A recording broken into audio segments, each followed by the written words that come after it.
Welcome friends, आपका mission achieve channel में स्वागत है। देखिए बच्चों, जो आज का हमारा टॉपिक रहने वाला है ना, वो रहेगा अपना बच्चों अपना मेज क्रॉप के बारे में। ठीक है, मेज क्या होती है? अपनी मक्का होती है, कुकड़ी होती है। ठीक है, मक्की भी बोलते हैं कुछ लोग, ऐसे होती है। ठीक है, चलिए स्टार्ट करते हैं। अपना जो आज का नया थॉट रहेगा अपना, क्या रहेगा आज का अपना थॉट है ना बच्चों? देखो क्या है ये अपना, पहले आपको डिसिप्लिन लाना होगा। ठीक है, लेट नाइट तक आपने स्टडी करनी होगी। रिजेक्शन भी आएंगे आपके, आपका गिव अप करने का भी मन करेगा आपको, फिर भी हार्ड वर्क करते जाना। ठीक है, सेक्रीफाई करना पड़ता है। जैसे आपको बहुत अच्छा कि लगता है कि दोस्तों के साथ टाइम स्पेंड करें, अपने घर फैमिली के साथ में स्पेंड करें, या फिर कोई भी एनी हाउ कोई भी हो सकता है। तो ठीक है, उसको भी आपको सेक्रीफाई करना पड़ेगा। फेलियर भी आएंगे आपकी लाइफ के अंदर। हॉस्टल विजन आपका एक ही रहना चाहिए, फोकस रहना चाहिए, तब जाके आपको सक्सेस मिलती, ऐसे ही नहीं मिलती। आपको इन सभी स्टेप्स को फॉलो करके तभी जाके आप सक्सेस तक पहुंच सकते हो, अगर आप रियलिटी में स्टडी कर रहे हो तो। ठीक है, करें स्टार्ट। देखो बच्चों, जो हमारा साइंटिफिक नेम क्या है अपनी मेज का? जी मेज है। क्या है? जी मेज है। इसका कॉमन नेम क्या है बच्चों? इसकी कॉर्न बोलते हैं, मक्की बोलते हैं, या फिर क्वीन ऑफ सीरियल भी बोलते हैं इसको। ध्यान रखना, किंग ऑफ सीरियल कौन है? वो अपना वीट है, और क्वीन ऑफ सीरियल के कौन है? अपनी मक्का। ठीक है, मक्की भी बोलते हैं जिसको। बैकबोन ऑफ अमेरिका भी बोलते हैं बच्चों इसको। जो हमारी कॉर्न हो गई ना, उसको हम बैकबोन ऑफ अमेरिका भी बोलते हैं। Known as queen of cereal, क्योंकि ये मैक्सिमम यील्ड देती है पर एकड़ प्रोडक्टिविटी में। ठीक है, इसलिए हम इसको क्या बोलते हैं? क्वीन ऑफ सीरियल बोलते हैं। इसकी जो यील्ड होती है ना, वो पर एकड़ में मैक्सिमम होती है। ठीक है, इसका ओरिजिन क्या होता है बच्चों? सेंट्रल अमेरिका होता है, या फिर मैक्सिको बोल सकते हो आप लोग। क्या है इसका? सेंट्रल अमेरिका या फिर मैक्सिको। ठीक है, रिक्वायर होता है इसको वार्म और मोस्ट क्लाइमेट की आवश्यकता होती है। ठीक है, और C4 प्लांट, अपना C4 प्लांट मैंने बताया था ना, 5 ही होते हैं अपने। कौन कौन से होते हैं? मेज, बाजरा, ठीक है, सोरगम,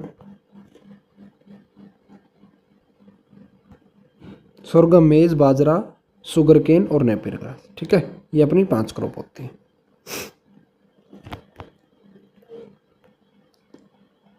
ठीक है बच्चों, नेक्स्ट अपना क्या होता है कि भाई इसका ओरिजिन हमारा मैंने बता दिया। क्या है बच्चों इसका? मैक्सिको या फिर सेंट्रल अमेरिका। ठीक है, डे न्यूट्रल प्लांट होता है अपना ये। ठीक है, इसको डे लेंथ के ऊपर कोई इफेक्ट नहीं पड़ता, चाहे इसको सनलाइट 12 घंटे से ज़्यादा मिले या कम मिले। नॉन टिलरिंग प्लांट होता है, ध्यान रखना। ऐसा कौन सा सीरियल है जो नॉन टिलरिंग होता है? जैसे अपना राइस होता है टिलरिंग होती है उसके अंदर भी।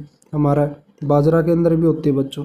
ठीक है, हमारे उसके अंदर वीट के अंदर भी होती है, और बार्ली के अंदर भी होती है। sorghum के अंदर, ज्वार के अंदर नहीं होती, और अपनी मक्का के अंदर नहीं होती। ध्यान रखना इसको। ठीक है, ग्रोन होती है बहुत रबी और खरीफ सीजन के अंदर, हम इसको मक्का को ग्रो कर सकते हैं अपने। इसमें प्रोटीन होता है 10% होता है। ठीक है, और जो ऑयल परसेंटेज होता है वो कितना होता है? 4% होता है। और कार्बोहाइड्रेट होता है बच्चों इसमें जो 70% होता है। ठीक है, और जीन कौन सा मिलता है? कौन सा प्रोटीन पाया जाता है मेज के अंदर? कौन सा, अगर आपसे पूछ लेना कि भी मेज के अंदर कौन सा प्रोटीन मिलता है, तो जीन्स। ठीक है, जीन्स। और जो मेज होती है वो डेफिशिएंट होती है हमारे अमीनो एसिड कौन कौन से होते हैं? लाइसिन और ट्रिप्टोफैन।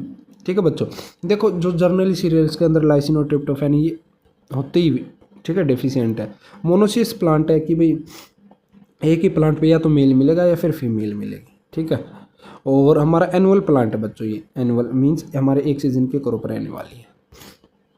फिर बात आती है बच्चों हमारी क्रॉस पोलिनेशन होता है इसके अंदर। ठीक है, तभी क्योंकि मोनोसियस है तो सिंगल प्लांट के अंदर मेल या फीमेल ही होगा, तो उसके अंदर क्रॉस पोलिनेशन होगा ना फिर तो। ठीक है, जो ये हमारी प्रोटेंडरी होती है नेचर में। देखो प्रोटेंडरी होती है, एक होती है प्रोटोगाइनी।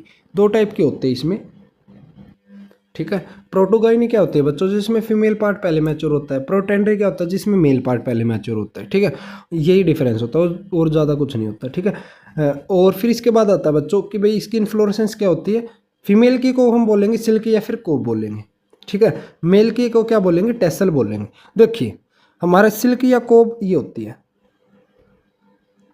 ठीक है, ये हस्क होता है इसका, ये सीड होता है जो हमारा फ्रूट टाइप भी बोल सकते हो। ठीक है, फिर बात आती है भाई हमारा जो वाटर सेंसिटिव क्रॉप है और हमारी ड्रोट सेंसिटिव क्रॉप है। बच्चों ये बात इंपॉर्टेंट है, ये ध्यान रखना, क्योंकि इसमें ना जैसे आपसे पूछ लेता है कि भाई ऐसी कौन सी क्रॉप है जो वाटर सेंसिटिव भी है और ड्रॉट सेंसिटिव भी है? ये ना ही तो ज़्यादा सूखा सह सकती, ना ही ज़्यादा पानी को सह सकती है ये क्रॉप, ठीक है। फिर बात आती है अपनी येलो कलर जो होता है ना अपना मेज का, वो किसके कारण होता है बच्चों? वो क्राइप्टो एक्जेंथिन के कारण होता है, ठीक है। और फिर बात आती है फॉर्मेशन ऑफ टेसल, इसको हम क्या बोलते हैं? टेसलिंग बोलते हैं। फॉर्मेशन ऑफ सिल्क को हम क्या बोलते हैं बच्चों? सिल्किंग बोलते हैं। देखो इसमें मैंने आप लोगों को बताया था कि भी पहले क्या हो जाता है, हमारे प्रोटेंडरी होता है तो पहले मेल मैच्योर होता है, उसके 5 दिन के बाद हमारी फीमेल जो होती है ना वो मैच्योर होने स्टार्ट हो जाती है। फिर बात आती है अपनी टेम्परेचर ग्रोथ कितना चाहिए होता है? 32 डिग्री सेल्सियस चाहिए होता है। और जर्मिनेशन टेम्परेचर कितना चाहिए होता है बच्चों? 21 डिग्री सेल्सियस चाहिए होता है। मेज is grown in east west direction के अंदर हम ग्रोइंग करते हैं because it increases the grain productivity. फिर बात आती है बच्चों इरिगेशन। इरिगेशन इसके हम कब करते हैं, पानी की कब आवश्यकता होती है? टेसलिंग या फिर सिल्किंग स्टेज का, जिसको हम ग्रेन फिलिंग स्टेज भी बोलते हैं। फिर बात आती है बच्चों हाइपोजिल जर्मिनेशन पाया जाता है अपनी हमारी इसके अंदर, वो तो पता ही है जनरली सीरियल्स के अंदर होता ही है। वो मैंने आपको लास्ट वीडियो के अंदर करवा दिया था, जो हमने वो किया था ना अपना क्लासिफिकेशन, उसके अंदर जो first all India coordinate research programme was किसके ऊपर आया था? वो हमारी मेज क्रॉप के ऊपर आया था। कब आया था? 1957 के अंदर आया था। मैक्सिमम जर्मिनेशन परसेंटेज कितनी होती है? वो होती है 90% तक होती है। और हमारी कॉटन में कितनी होती है? 65% होती है। इससे भी कम होती है, और भी क्रॉप्स के अंदर भी होती है, 60% तक भी होती है बच्चों। बट अभी ये 2 क्रॉप्स का ही ध्यान रखना आप लोग कि हमारी जो जर्मिनेशन परसेंटेज होती है, देखो जर्मिनेशन परसेंटेज का मतलब क्या होता है कि भी अगर आप 100 जो हमारी सीड है ना उसको सोइंग करोगे तो उसमें से 90 दाने, जो 90 सीड जो होते हैं ना वो ग्रो हो जाएंगे। वो अपने किसके होंगे? वो हमारे होंगे हमारे मेज के अंदर। अगर कॉटन के करोगे तो 65 होंगे बच्चों। जो सोइल होती है इसके अंदर sandy loamy to loamy soil मिलती है। Sowing can be done by both flat seed bed and no ridges, ठीक है। इसमें क्या होगा बच्चों, हमारे सीड बेड की जरूरत है, फ्लैट सीड बेड चाहिए होता, कोई भी रिजिज और फर्रो बनाने की आवश्यकता नहीं होती। रिजिज शुड भी इन ईस्ट वेस्ट डायरेक्शन में होगी। सॉरी, इसमें मैंने कहा ना कि फ्लैट सीड बेड पे भी हो सकती है सोइंग और रिजिज के ऊपर भी हो सकती है। इसमें क्या होगा बच्चों, हमारा जो रिजिज होंगे वो ईस्ट वेस्ट डायरेक्शन के अंदर होंगे, उसकी ज़्यादातर जो हमारे जनरली फॉलो किया जाता है। सोइंग डेप्थ कितनी होती है? 3 से 4 सेंटीमीटर होती है। फॉर फ्लैट जो हमारे फ्लैट सीड बेड के लिए कितनी होगी? ये तो थी हमारी कौन सी? 3 से 4 सेंटीमीटर। किसके लिए थी? हमारी फ्लैट सीड बेड के लिए, ठीक है। और इसके हमारी 5 से 6 सेंटीमीटर थी अपने रिजीज के लिए थी। ओके बच्चों, फिर बात आती है अपनी सीड ट्रीटमेंट की, भाई इसका सीड ट्रीटमेंट कैसे करेंगे ताकि उसमें कोई भी इंसेक्ट पेस्ट डिजीज ना आए, तो थीरम का यूज करेंगे उसमें। सोइंग इज डन बाय मेज प्लांटर और बाय हैंड के द्वारा कर सकते हैं आप। ये ध्यान रखना, ये इतना सीड ट्रीटमेंट वगैरह इतना ज़्यादा नहीं पूछते, और बाकी का पढ़ लेना, ठीक है, इंपॉर्टेंट है। फिर बात आती है खरीफ मेज। मैंने बताया ना कि हम इसकी खरीफ और रबी दोनों में सोइंग कर सकते हैं। हम बात कर रहे हैं फिलहाल जो हमारी होगी खरीफ क्रॉप के बारे में। खरीफ क्रॉप कौन सी होती है जिसका जो सोइंग टाइम हो ना 25 जून से 15 जुलाई के बीच में होगा। सीड रेट कितना होता है बच्चों? 20 kg पर हेक्टेयर, मीन्स हमारे 20 kg पर हेक्टेयर लगेगा अपने खरीफ की सोइंग के लिए। हाइब्रिड का लगेगा बच्चों 25 kg पर हेक्टेयर के लिए। फिर आता है बच्चों हमारी स्पेसिंग कितनी होती है? 75 × 20 स्क्वायर सेंटीमीटर होती है। 75 हमारी रो टू रो होती है, प्लांट टू प्लांट 20 रखते हैं। न्यूट्रिएंट्स आएगा ये न्यूट्रिएंट्स आएगा, ठीक है, न्यूट्रिएंट्स। इसमें कितना आ जाएगा हमारा न्यूट्रिएंट्स? 150-60 रहेगा, ठीक है, ये पर हेक्टेयर के लिए बच्चों। फिर बात आती है अपनी मेज ग्रेन टाइप। फ्लिंट कॉर्न किसको बोलते हैं? इसका साइंटिफिक नेम क्या होता है बच्चों? जी मेज इंडोरेटा। क्या होता है? जी मेज इंडोरेटा। इसके अंदर क्या होता है बच्चों, हमारा जो एंटायर जो आउटर प्रोटीन होता है ना वो कर्नल का वो हार्ड होता है, स्टार्ची होता है, और कॉमनली ये कल्टिवेटेड हमारे इंडिया के अंदर ही की जाती है, फ्लिंट कॉर्न। फिर बात आती है अपनी डेंट कॉर्न के बारे में। इसका जो साइंटिफिक नेम होता है जी मेज इंडेंटेटा बोलते हैं इसको, और ये 95% प्रोडक्शन होता है इसका डेंट कॉर्न का। और जो स्वीट कॉर्न होती है जी मेज स्क्रेटा बोलते हैं इसको, स्वीट अमोंग होती है, सारे में सबसे ज़्यादा मीठी होती है, ठीक है। और फ्लावर कॉर्न का जी मेज अमाइलेसी कर्नल्स इज लार्जली होते हैं। इसके जनरली जो कर्नल्स होते हैं, जो सीड होता है, कर्नल्स बोलते हैं इसका जो सीड होता है ना मेज को, जैसे एक दाना होगा ना, ठीक है, मक्की का, उसको हम क्या बोलते हैं? कर्नल्स बोलेंगे। और फिर बात आती है हमारी पॉपकॉर्न। पॉपकॉर्न आप खाते भी हो बहुत बार। जी मेज एवरेटा बोलते हैं। एवरेटा मीन्स एवरी जगह पे खाया जाता है, इस तरीके से याद रख लेना, every place. It's kernel is small होते हैं और extremely form in the flint corn की तरह होते हैं। वैन हीटेड 170 डिग्री सेल्सियस पर करता है तो इसके ग्रेन क्या हो जाते हैं बच्चों, स्वेल हो जाते हैं और बर्स्ट हो जाते हैं, टर्निंग इनसाइड आउटसाइड। ठीक है, ये हमारे इनसाइड और आउटसाइड की तरफ से हो जाते हैं। ये आप देखते हो जैसे आप पॉपकॉर्न बनाते हो ना कुकर के अंदर, प्रेशर कुकर के आप खाते भी हो, तो वो हमारी कौन सी होती है, उसमें पॉपकॉर्न ही होती है। ठीक है, फिर बात आती है वैक्सीकोन। वैक्सीकोन में जी में क्रेटिना होते हैं। ड्यू टू वैक्सी अपीयरेंस हमारे ये क्या होते हैं बच्चों, द कर्नल्स कैसे दिखेंगे, वैक्सी दिखेंगे, तो इसी को हम वैक्सीकोन बोलते हैं। पोडकोन में हमारे जी में जूनिकेटा होती है, इसका हस्क प्रिमिटिव टाइप होता है। ये ध्यान रख लेना, ये आपकी मेज के टाइप्स थे। फिर बात आती है इसके अंदर ओपेक 2 जीन यूज़ किया गया था मेज के अंदर in the increase to the किसका, प्रोटीन परसेंटेज। इसके अंदर क्या किया गया था, ओपेक 2 जीन किसके लिए यूज़ किया गया था, प्रोटीन परसेंटेज को बढ़ाने के लिए यूज़ किया गया था हमारे मक्के के अंदर। इसकी जो वैरायटी HQPM जितनी भी वैरायटी होंगी वो सारी किसकी होंगी बच्चों, हमारी मेज की होंगी। ये ध्यान रख लेना, HQPM की जितनी भी वैरायटी होंगी। फिर बात आती है अपनी सिमटी। सिमटी की फुल फॉर्म क्या होती है, international centre for wheat and मेज इंप्रूवमेंट। ये कहाँ पे बच्चों, अपना मैक्सिको के अंदर है। और बेस्ट सिलेज ग्रुप में, बेस्ट सिलेज ग्रुप का मतलब क्या होता है, अचार बनता है। जैसे क्या करते हैं बच्चों, हमारी जो मक्की होगी ना उसको काट के फिर हम उसको पैकिंग करते हैं। ठीक है, और ये आपको मिलते भी है, जैसे आप सर्च कर सकते हो कि भाई हमारा जो पशुओं के लिए अचार टाइप में कौन सा यूज़ करते हैं, वो हमारी मेज के लिए यूज़ किया जाता है, जर्नल सिलेज क्रॉप। फिर बात आती है क्राइजीन भी यूज़ किया गया था इसमें to provide resistance to the against कोरबोर्न। इसमें क्या होता था, जो हमारी मक्के की जो कुकड़ी बोलते हैं जिसको फ्रूट होता है, वो छोटा होता था, वो टूट के पड़ जाता था नीचे, तो उसके लिए कौन सा जीन इंट्रोड्यूस किया गया हमारी कॉर्न के अंदर, क्राइजीन इंट्रोड्यूस किया गया था। देखो HQP जितनी भी वैरायटी होंगी वो अपन किसकी होंगी, हमारी मेज की होंगी। और ओपेक 2 जीन यूज़ किया गया था, वो तो किया गया था प्रोटीन की परसेंटेज को बढ़ाने के लिए। और क्राइजीन यूज़ किया गया था हमारी जो कॉर्न बोरर होता है ना उसकी रेजिस्टेंट के लिए किया गया था। जो रूट सिस्टम होता है मेज के अंदर फाइब्रस होता है और डीप होता है बच्चों। इसके अंदर सेमिनल रूट होती है जो हमारी नरिशमेंट प्रोवाइड करती है सीडलिंग्स को। एक होती है क्राउन रूट, क्राउन रूट और प्रोप रूट होती है उसके बाद में। ठीक है, फिर बात आती है बच्चों हमारी रबी मेज के बारे में। रबी मेज क्या होता है, इसका सोइंग टाइम होता है 25 अक्टूबर से 20 नवंबर के बीच में। और इसका जो स्पेसिंग होती है 75 इंटू 20 सेंटीमीटर कर सकते हो आप लोग, 75 इंटू 20 सेंटीमीटर स्क्वायर सेंटीमीटर बोलोगे एग्जैक्ट, अगर आप दोनों को क्रॉस में बोल रहे हो तो। ठीक है, और फिर बात आती है इसमें न्यूट्रिएंट मैनेजमेंट। ये अपनी रबी मेज का भाई वो आपने पहले पढ़ा ना, वो अपने 150 60 वो अपने खरीफ का था, ये अपनी रब्बी का है 180 60। Nitrogen 180 kg per hectare, phosphorus और पोटासियम अपने 60 kg पर हेक्टेयर हो जाएगा। फिर बात आती है अपनी स्प्रिंग मेज की। इसका जो सोइंग टाइम होता है ना वो जनवरी फरवरी होता है, मिड जनवरी का मिड और फरवरी। फिर बात आती है अपनी सीड रेट कितना चाहिए होता है स्प्रिंग के लिए, 25 kg पर हेक्टेयर चाहिए होता है। स्पेसिंग होती है 60 इंटू 20 स्क्वायर सेंटीमीटर।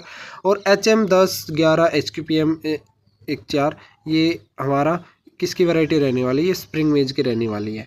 और जो सीड रेट होगा हमारा फोल्डर पर्पज के लिए वो कितना होगा बच्चों, 40 से 50 kg पर हेक्टेयर चाहिएगा हमारा जो सीड रेट होगा। और स्पेसिंग इसमें कितनी चाहिए होंगी हमारी, 25 सेंटीमीटर की चाहिए होंगी अगर आप फोल्डर की तरह यूज़ कर रहे हो। देखो मैंने आपको सोरगम भी फोल्डर की तरह यूज़ बता दिया था और मैंने इसका भी बता दिया था अपना, अभी मेज का भी बता दिया।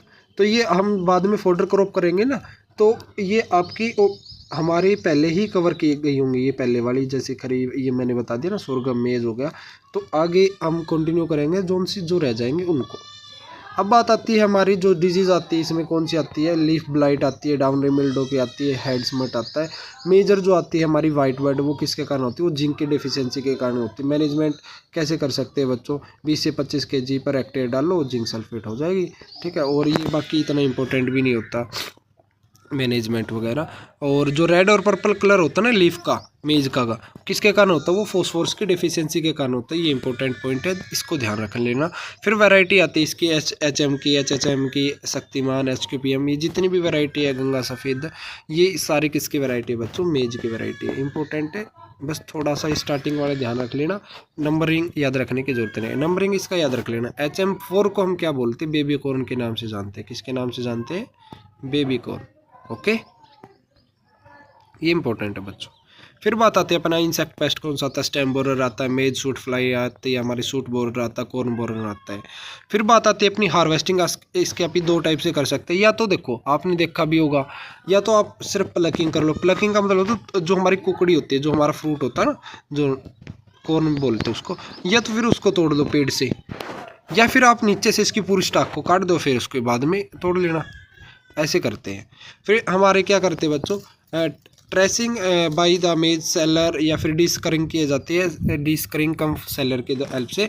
और डी टेसलिंग हमारी होती है removal of male part of inflorescence, उसको बोलते हैं। अर्थिंग अप की जाती है मेज के अंदर, इंपॉर्टेंट है ताकि उसकी लॉजिंग ना हो। और वाटर कितना रिक्वायरमेंट होता है हमारी मेज क्रॉप को, 500 से 800 mm की जरूरत होती है। और लीडिंग कंट्री सबसे बेस्ट कौन सा रहता है, यूएसए है। सबसे ज़्यादा जो मक्का होती है यूएसए के अंदर होती है। अगर इंडिया की बात करें तो बच्चों आंध्र प्रदेश में सबसे ज़्यादा मक्का देखने को मिलती है। इसके अंदर वीड कौन से आते हैं, हमारे जो खरपतवार होते हैं, मकेटी मकरा वीड आता है, ठीक है। ट्राइंथेमस स्पीसीज जिसको सांटी बोलते हैं वो आती है। इकोलिया एफोरिया जिसको हम दूधी बोलते हैं। और हमारा साइप्रस रोटेंडस डिल्ला मुत्ता आता है, दूब आती है, अपनी चौलाई आती है। ये सारे के सारे वीड किसके अंदर आते हैं, हमारी मेज क्रॉप के अंदर आते हैं। जो स्टिगा स्पीसीज वीड बोलते हैं, सेमी रूट पैरासाइट होता है। वीडिसाइड हमें एट्राजिन डालना चाहिए वीड को मारने के लिए प्री इमरजेंस स्टेज पे। ये मैंने आपको बताया था, PPI pre emergence post emergence, last video starting के अंदर ही राइस के अंदर बताया था। प्री इमरजेंस होती है, हमने फसल भी बोई नहीं, और फसल बोई नहीं तो उगेगी कैसे। तो हमारी फसल बोने से पहले जो हम वीडिसाइड हर्बिसाइड जो भी डालते हैं वो हमारे क्या आता है, पीपीआई स्टेज होती है। प्री इमरजेंस स्टेज होती है कि आपने फसल की सोइंग कर दी, क्रॉप की सोइंग कर दी, बट वो एमर्ज नहीं है, मीन्स बाहर नहीं आई है, आपकी उगी नहीं है, ग्रो नहीं हुई है, जर्मिनेट नहीं हुई है।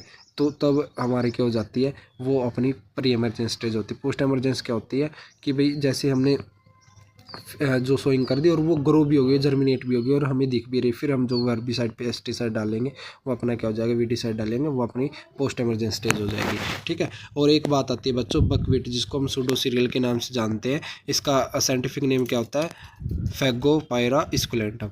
और इसका कॉमन नेम सूडो सीरियल होता है। इस टाइप का होता है बकवीट। और जो इसकी फैमिली होती है पोलिजियनसी फैमिली होती है। इसका फ्रूट को हम क्या बोलते हैं, एक्ने बोलते हैं। क्या बोलते हैं, इसके फ्रूट को एक्ने बोलते हैं। और ये हमारी खरीफ क्रॉप होती है, ध्यान रख लेना। बकवीट हमारे जिसको सूडो सीरियल बोलते हैं, हमारी खरीफ क्रॉप होती है।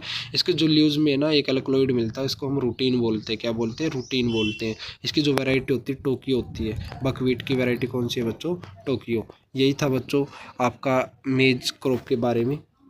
इतना ही करना, आपको अच्छे से कर लेना, मोस्ट इम्पोर्टेंट है। सारे सीरियल्स कहीं से भी क्वेश्चन आ सकता है।